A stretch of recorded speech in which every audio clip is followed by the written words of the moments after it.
What's up, people? I'm on my break. So how y'all doing? It's Saturday. I had to get up early to get my tires turked. I'm looking wild, but at least I'm here. Hello, are y'all here? How y'all doing? Oh my goodness, this is so exciting to just be here and then just to be thankful that you're here. Now you know what, y'all?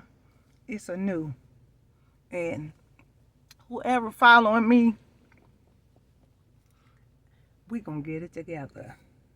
Because this world done went crazy.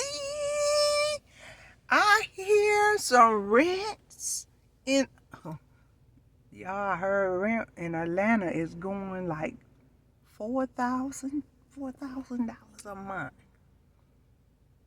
Who gonna pay that? They gonna pay that. Because if you don't got no place to live, these landlords, oh my goodness, is getting so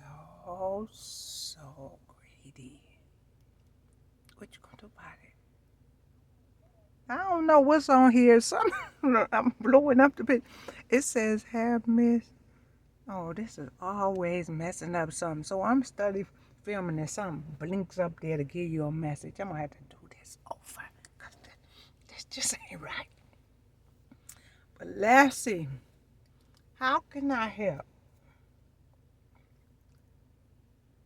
Let's see if we get our money together. We got to get it together. If you living alone, don't worry, I got you. I know how to get through that. If you live with a husband, don't worry, I got you. I've been through that. If you living with a so-called mate, friend, don't worry, I got you.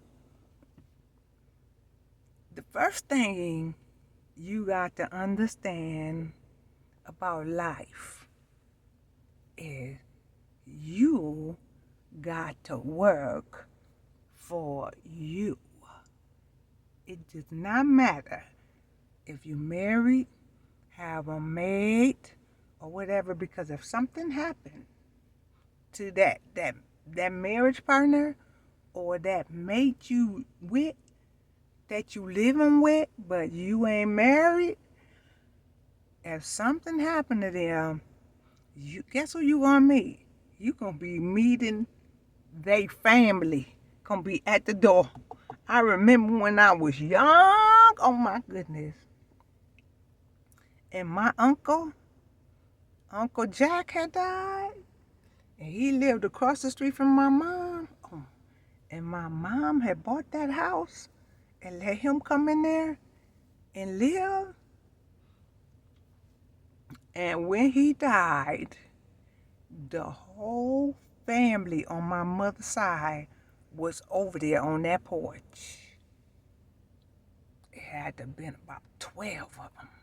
They was ready to go in there and raid that house because they thought he owned that house. But he didn't own that house. My mother owned that house. So they went in there rumbling through books. It was a car in the garage. They started that car up. They rolled that car out of the garage. They took everything and anything that they thought was of value in the house. He didn't have that much. They shook the Bible to see if it was anything in there. Because my mom wanted the Bible. But they make sure it wasn't no hidden money or nothing in there. Y'all, I learned then. I was lucky if I was 19. I probably was 19. I think I was married. And I looked across that street and I was like, Mama, you ain't gotta go open that door for them. You the one own that house. They don't even know the logistics of what's really going on. They don't know who the true owner is. And sure enough, they finally found out. My mama owned that house and there was nothing they could do about that. Paperwork, y'all. Getting your paperwork right, because when he died, he still had a wife. So if he had done it right the way my mom had planned it, if something had happened to him, everything would have been straight for my mom, but he didn't sign the paperwork. But mama signed the paperwork if something happened to her. So when you dealing with people, don't let them be one-sided with you and they signing paperwork, you signing paperwork, and you being true to your signing, and they ain't doing nothing. Because in the end, mama ended up with her house yet and still. But her family was all baffled sitting on that porch looking like fools, like they ain't never owned nothing. Be careful. Family can become enemies real quick when they don't know nothing about the real deal that went down. So don't get caught up in that. Do your paperwork, get your stuff together. Peace. I gotta go back in. It's my break. Have a fabulous day. I'll try to get back.